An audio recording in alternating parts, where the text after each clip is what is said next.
Bonjour à la communauté de coups critiques, c'est encore moi, Pépé. Et aujourd'hui, en fait, je viens vous faire ma première double critique de DCC avec CC. Oui, en fait, c'est ma série de vidéos portant sur le jeu Dungeon Crawl classique, en anglais chez Goodman Games et en français chez Achilleos, disponible à plein d'endroits au Québec ainsi qu'en France. Et aujourd'hui, en fait, je viens vous présenter une première vidéo critique des deux premiers modules.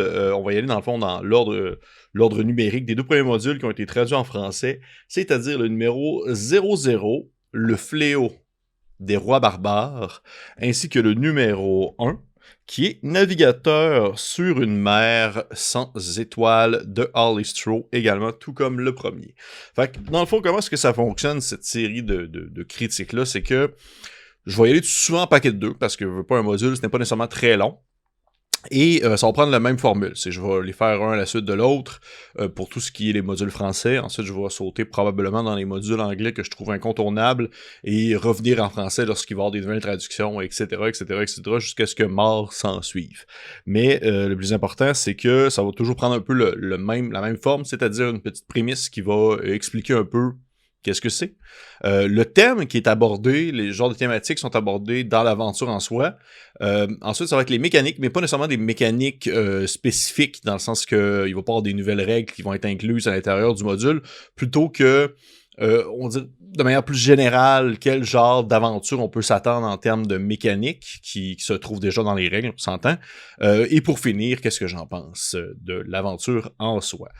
Ça va y va très rondement, il n'y a pas de stress, on est très relax, on est là pour avoir du plaisir, discuter ensemble, plutôt je discute tout seul et vous m'écoutez.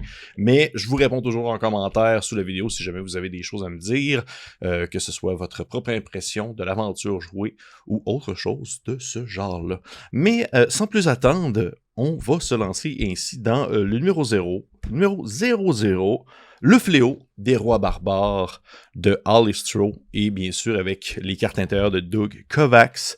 Donc, petite prémisse pour mettre en question. Au-dessus d'une lande balayée par les vents et une forêt lugubre, le village de Hiro est en état de siège. Chaque soir, quand le soleil se couche derrière les montagnes de l'ouest et que les chandelles brûlent faiblement, un molosse maléfique arpente les rues du village, déchaînant sa furie sauvage sur les habitants, qu'ils soient seigneurs de guerre ou miséreux, gaillards ou nourrissons, nul n'est à l'abri.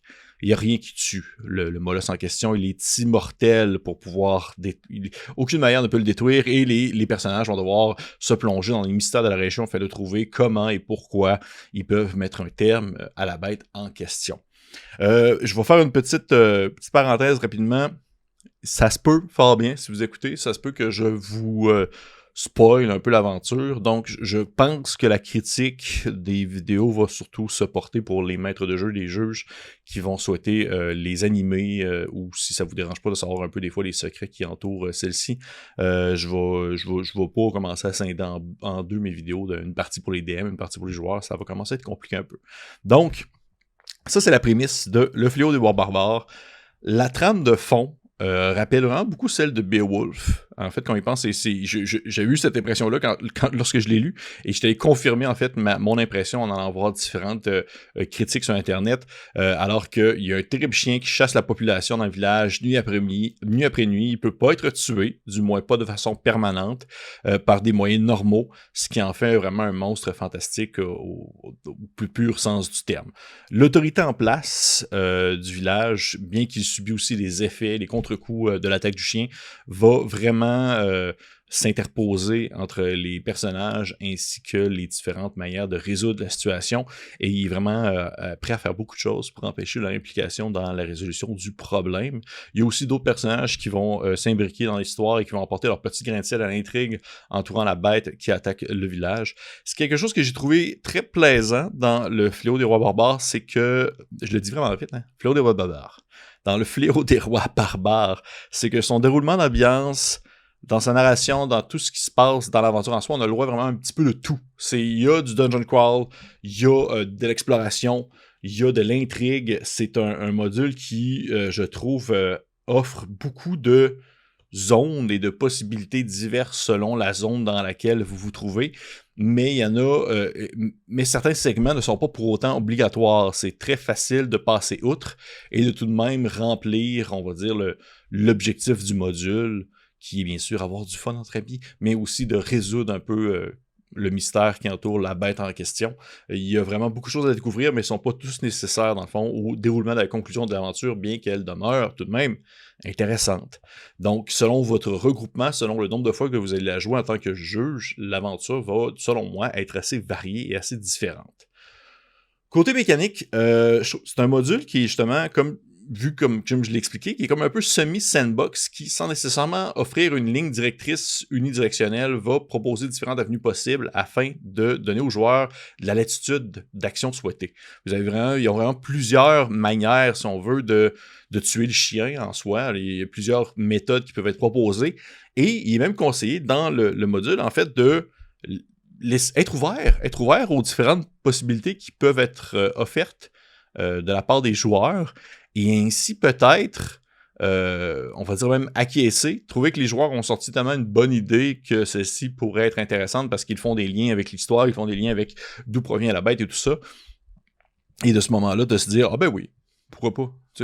Pourquoi est-ce que cette manière-là ne serait pas efficace à mettre un terme à la vie du chien en question? » Et je trouve ça très cool, ça, en fait. C'est vraiment le genre de choses que je vois pas nécessairement tant souvent dans des modules, même si c'est souvent, on va dire, sous-entendu qu'au final, vous faites un peu ce que vous voulez. Mais là, il est clairement dit que dans le but de vouloir, on va dire, donner de l'importance aux actions des joueurs, donner de l'importance à leurs implications et à leurs idées, de finalement changer un peu la trame pour que celle-ci concorde avec la solution que les joueurs ont mis sur la table. Et ça, je trouve ça délicieux. Deuxième chose aussi, côté mécanique, niveau difficulté, c'est pas une surprise pour personne que DCC demeure un jeu qui est très létal, surtout dans les bas niveaux. Là, c'est super dangereux. Et bien, même si l'aventure dit 6 à 12 personnages au niveau 1, attendez-vous à ce que les joueurs passent au cash, comme on dit en bon québécois. Je pense que l'aventure est très dangereuse et qu'elle va... dans un combat, un affrontement premier avec la bête, ça pourrait fort bien que vous perdiez plus que la moitié des, on va dire, des personnages joueurs présents. Mais en même temps, c'est pas trop grave parce que justement, il y a le village des héros qui est là dans l'aventure. Vous n'êtes pas comme continuellement dans un donjon souterrain, ce qui fait en sorte que c'est quand même assez facile d'introduire des nouveaux personnages au courant de l'aventure afin que ceux-ci se greffent au groupe. Peut-être même des habitants du village des héros qui veulent prendre des armes pour pouvoir aller oxyre la bête en question. Donc, c'est un pensez-y bien, ce n'est pas nécessairement comme c'est pas un avertissement, c'est seulement garder ça en tête tout de même. Et pour finir, qu'est-ce que je pense? Qu'est-ce que je pense de le fléau des rois barbares? Eh bien, j'aime beaucoup Stroh, j'aime beaucoup son écriture, j'aime beaucoup comment est-ce qu'il commence ses aventures avec tout le temps des possibilités de légende, on va dire des pistes de solutions, des tables de rencontre. J'aime vraiment beaucoup ces personnages non-joueurs aussi. Et ce que je trouve vraiment intéressant dans sa manière d'approcher un scénario, dont celui-ci en question, c'est qu'il va souvent prendre la prémisse des clichés, on va dire, du jeu de rôle, de ce qu'on peut s'attendre d'une aventure médiévale fantastique, à la DCC par exemple. Il va les utiliser dans un contexte précis. Il va faire miroiter l'effet, on va dire, du cliché aux joueurs, aux personnages. Et il va finalement prendre un 180 degrés. Il va absolument faire un tournant et apporter une twist, apporter une tournure et apporter ainsi un autre sens à cet aspect justement très très très cliché normalement on serait supposé savoir comment est-ce que ça va finir. On va dire ok, il y a un chevalier, il y a une princesse à sauver, on connaît le modus operandi, le chevalier va sauver la princesse, va tuer le dragon, etc. Lui il va prendre ça, mais au final il va y avoir quelque chose d'autre qui va apporter, comme le chevalier va être le méchant, le dragon ça va être le héros, puis la princesse ben finalement a pas besoin d'être sauvée. C'est un peu cette twist là qu'il utilise dans le fléau des rois barbares, et c'est ça qui va peut-être justement mêler les joueurs au début. Mais en même temps, je trouve justement que c'est très rafraîchissant, on va dire, comme approche, et c'est quelque chose que je trouve aussi très agréable à explorer dans une partie. De briser le caractériel dans lequel on s'est habitué dans un contexte d'une partie de jeu de rôle. Deuxième chose, cette aventure-là, elle est beaucoup moins gonzo, étrange, surréaliste que d'autres aventures de DCC. Ça se déroule dans une zone, dans un village quand même assez crédible, avec des personnages un peu pittoresques. Il y a des sites secondaires qui sont aussi présents qui, oui, ont leur part de mystère et d'incroyable, mais le décor, tout ce qui entoure le village des héros, la bête en question, on est vraiment dans quelque chose de un peu plus classique dans, on va dire, sa mise en contexte, dans son interprétation. C'est beaucoup moins... il y a beaucoup moins de laisser sous-entendre, des sous-entendus de science-fiction, de vaisseaux spatial, de laser ou peu importe, de créatures multiplanaires, des choses comme ça. On est vraiment plus dans un bon scénario médiéval fantastique, terre à terre, qui fonctionne très bien avec DCC. Et pour moi, c'est vraiment une franche réussite. Et parce qu'elle se démarque de son côté un peu plus sombre, son côté un peu plus sale et aussi justement moins onirique, je trouve qu'elle réussit à tirer son épingle du jeu et à être en quelque sorte un des traits incontournables de niveau 1 de Alistro, le fléau des bois barbares. Donc, je vous encourage fortement à y jeter un coup d'œil si c'est quelque chose que vous tente. Si c'est ce que je vous ai mentionné demeure votre tasse de thé, ça serait vraiment pour vous, je crois, une belle expérience à faire vivre autour de votre table. Et on continue ensuite notre deuxième module pour la vidéo. Il s'agit d'un navigateur sur une mer sans étoiles, encore une fois de Alistro. Encore une fois, de ce cher Doug Novak pour les cartes à l'intérieur qui sont, comme à son habitude, absolument fantastiques. Moi, je ne suis qu'en pamoison devant son visuel et son approche. Ça me convainc de toujours et de tout le temps. Petite prémisse pour Navigateur sans étoiles qui est, cette fois-ci, un funnel. Ce n'est pas une aventure niveau 1, c'est un funnel, ce qui est bien différent. Depuis la nuit des temps, les gens de votre village triment dans l'ombre d'une ruine cyclopéenne. D'origine inconnue et source d'innombrables superstitions, cette bâtisse a toujours été considérée par les habitants comme un mystère qu'elle était plus prudent d'ignorer.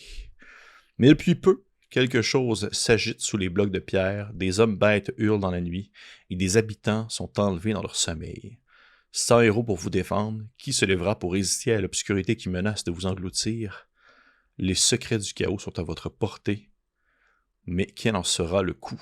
Votre âme ou votre santé mentale? Gros module emblématique, incontournable, qui a initié de nombreuses personnes à DCC, je crois. Navigateur sous une mer sans étoiles de Alistro est un funnel, c'est-à-dire une aventure que je vais revenir dans la mécanique. Je vais revenir dans la mécanique. Avant toute chose, thématique, des villageois d'un village local qui ont disparu. On attribue à juste titre ces disparitions à un donjon ancien qui est abandonné à proximité. Et dans le donjon, eh bien, il y a des bestioles, il y a des zombites qui sont des priants du chaos, ainsi que des bestioles végétales, des genres de zombies végétaux super dangereux. Et sous le donjon, il y a un temple du chaos aussi, où le culte de la bête fait revivre potentiellement son ancien patron, son ancien chef spirituel extraplanaire d'un autre univers. Comme tout bon funnel, comme tout bon entonnoir, je vais utiliser le terme francophone, comme tout bon entonnoir, on est dans une ambiance de il se passe quelque chose de terrible. Il y a des gens, des gueux, vous en question, des gens bien normaux, sans au fait d'armes, qui doivent réagir pour régler la situation. L'aventure est beaucoup montée dans l'esprit de il n'y a pas de bonne manière de régler ça, il y a des gens disparus, il y a ceux qui les ont enlevés, puis il y a nous, puis il n'y a personne qui va venir nous aider, outre moi, puis mon rouleau à pâte, ou moi, puis ma pelle à ramasser de la bouse. Fait que c'est vraiment l'espèce de classique ambiance thématique de OK, il n'y a pas beaucoup de gens qui vont survivre, effectivement, parce que oui, comme tout mon funnel, on doit s'attendre à la mort, on doit s'attendre à la destruction d'une bonne partie du village. Les principaux ennemis dans le donjon sont des hommes bêtes, genre des créatures très caractérielles, dichotomiques, bien, mal, et le prier du chaos, mais tout en étant très dichotomiques, je les trouve vraiment très bien faits, ils sont super bien décrits, il y a même des tables pour, dans le fond, modifier leurs apparences, leur formologie, leur physionomie, Ils me font beaucoup penser aux Zombites, pour ceux qui connaissent Warhammer Fantasy un peu. C'est vraiment un peu, je les vois comme ça, puis même que je les trouve vraiment plaisants à mettre en jeu, puis je les verrais comme revenir dans d'autres aventures, comme étant des espèces de, on va dire, l'espèce de classique par défaut monstre à combattre au lieu d'être des orques, mais c'est genre ces espèces de bestioles-là qui sont des priants du chaos. Fait que très très très très cool. Une grosse ambiance années 70, série B, cheap, un peu horrifique, horreur physique avec des créatures qui ont justement des formes qui n'ont pas de bon sens, avec des excroissances, puis des yeux bulbeux, des choses comme ça. Si on est vraiment dans une espèce de mood vraiment plus justement DCCesque, un peu ridicule, un peu, on va dire justement pittoresque, même pathétique, un brin, contrairement justement à Le Fléau des Rois Barbares, que je trouvais qu'il s'ancrait un peu plus dans du réalisme. Là, on est vraiment plus dans la surdose, la surenchère, la surviolence, la surmort, etc. Mais c'est exactement le genre d'ambiance qu'il faut s'attendre de ce type d'aventure-là, de ce type d'entonnoir-là. Justement, mécaniquement parlant, entonnoir, un moulin à charcuter la viande, alors que les niveaux 0 vont se faire démolir, même s'ils vont faire bien leur possible pour pouvoir faire en sorte que l'aventure avance. Est-ce qu'on peut craindre de manquer de personnages de cette manière-là? Eh bien non. Non, parce qu'il y a le village, vous êtes des habitants d'un village, et un village, eh bien, il y a vraiment beaucoup de personnes dans un village qui peuvent venir aider. Même chose pour les personnes que vous allez trouver au courant de l'aventure et que vous allez libérer. Ces personnes-là peuvent vous rejoindre dans vos péripéties et ainsi tenter de trouver la solution à ce problème qui pèse sur vos épaules. Dans le meilleur des mondes, ils sont aussi talentueux que vous à manier une arme, c'est-à-dire très peu. Donc, ils sont également des niveaux 0 qui vont faire de leur possible pour être le dernier à mourir, en quelque sorte. Il faut savoir un peu à quoi s'attendre. Il faut savoir un peu c'est quoi ce type d'ambiance-là. Autant il y a des personnes qui le jouent vraiment comme aventure d'introduction pour plein de personnes à DCC. Personnellement, on dirait que Funnel, je trouve ça cool comme concept, je trouve ça cool comme idée, mais je ne mettrais pas ça nécessairement comme... on va dire comme baptême de feu, même si plusieurs le font. Pour ma part, c'est moins mon jam, c'est moins mon style. Un autre aspect que je trouvais très, très, très intéressant, c'est, côté mécanique, c'est on va dire l'imbrication d'avoir mis à l'intérieur de l'aventure un donjon qui est en fait non obligatoire, l'espèce de deuxième segment, le temple qui est vraiment situé en dessous de la forteresse en soi, n'est pas une zone qui est obligatoire à vider, à traverser pour pouvoir accomplir l'aventure en soi. C'est comme une espèce de zone bonus, ou peut-être même une zone qui vous permet de peut-être pousser un peu plus loin l'aventure, ou même débuter quelque chose d'autre. Juste pour ça, je trouve que c'est le fun à inclure ça, parce que ça permet de vraiment pour le DM de se décider est-ce que oui ou non on veut continuer ça. On peut le terminer plus tôt, puis on n'a pas l'impression de faire une demi-aventure, on n'a pas l'impression de couper notre plaisir en deux. Ça demeure très complet pour ça. Je trouve que c'est très bienvenu dans ce sens-là.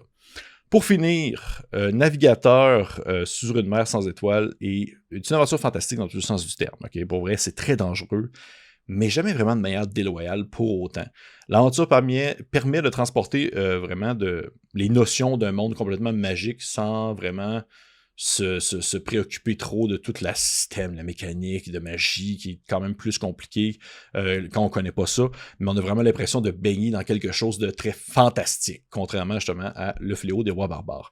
C'est une très très très bonne aventure d'introduction pour commencer une nouvelle campagne à l'esprit du jeu de DCC, même si moi, selon moi, c'est vraiment mon point de vue très personnel. Je prendrais plus peut-être niveau 1, niveau 2, ou peut-être même que j'ai fait trop de funnel récemment, trop d'entonnoir, mais si vous voulez vraiment faire vivre l'expérience entonnoir à des gens qui n'ont jamais joué à DCC, Navigateur sur une mer sans étoiles est selon moi un excellent pick que vous pouvez choisir. C'est pas un module qui est défaitiste. Je trouve que c'est... oui, il est quand même linéaire, il est quand même, on va dire... limité dans son spectre de possibilités de choix, ça demeure faut traverser le donjon, mais les rencontres, même si sont peu nombreuses, sont super bien construites. C'est vraiment très bien conçu du niveau, on va dire l'espèce de gambling, l'espèce de mesure entre le risque et les récompenses bien pensées. Dans le sens que, oui, vous pouvez, dans le fond, prendre des risques, mais si vous accomplissez réellement sur quoi est-ce que vous vous lancez, eh bien, les récompenses que vous allez en gagner par la suite vont vraiment en valoir la peine. Fait que pour ça, oui, c'est très punitif, c'est très dangereux, c'est très mortel, mais les personnes qui vont réussir à faire ces différentes zones-là, à faire les différents dangers, à traverser les dangers qui vont se présenter devant eux, vont être capables d'amasser en masse de ressources et de richesses pour pouvoir monter niveau, trouver des objets qui vont peut-être leur aider au cours de l'aventure. Bref, oui, c'est punitif, mais la récompense est quand même là. Fait que pour moi, c'est vraiment, vraiment une très belle manière de découvrir ce type de jeu-là tout de même.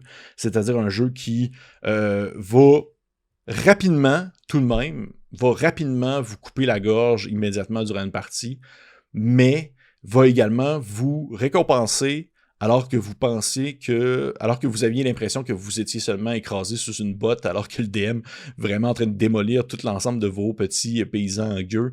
Eh bien non, la récompense que vous vous faites offrir va vous surprendre, parce que vous attendez pas à ça d'une aventure où est-ce que vous jouez des gueux, des paysans, mais elle va vous surprendre et elle va être satisfaisante au bout du compte. Donc, pour ça, ça vaut vraiment la peine de se plonger dans Navigateur sur les étoiles et de souffrir, de souffrir des différentes rencontres qui vont être présentées aux joueurs, parce que les plus ingénieux, les plus chanceux vont être capables de transformer les dangers qui se présentent à eux en des opportunités s'ils sont téméraires et s'ils prennent vraiment le risque au bon moment. Donc, c'était Navigateur sur une mer sans étoiles de Hal Istro, ainsi que Le Fléau des Rois Barbares, également de Hal Istro. On a un funnel qui est pour niveau 0 et une aventure de niveau 1 qui est pour les niveaux 1, comme on dit. Fait que, hey, ça ressemble pas mal à ça. C'était ma première critique, mon premier double critique de DCC avec CC, où est-ce que je parlais en fait des modules qui sont traduits en français. Donc, vous pouvez vous imaginer un peu à quoi vont ressembler les prochaines vidéos. C'est assurément que je vais parler des prochains modules. Mais si jamais vous êtes curieux d'en savoir plus, ou vous avez des questions, vous pouvez m'écrire en commentaire, vous pouvez liker, bien sûr, vous pouvez partager, laisser un pouce. Et sur ce, messieurs, dames, on se dit à la prochaine et bonne partie.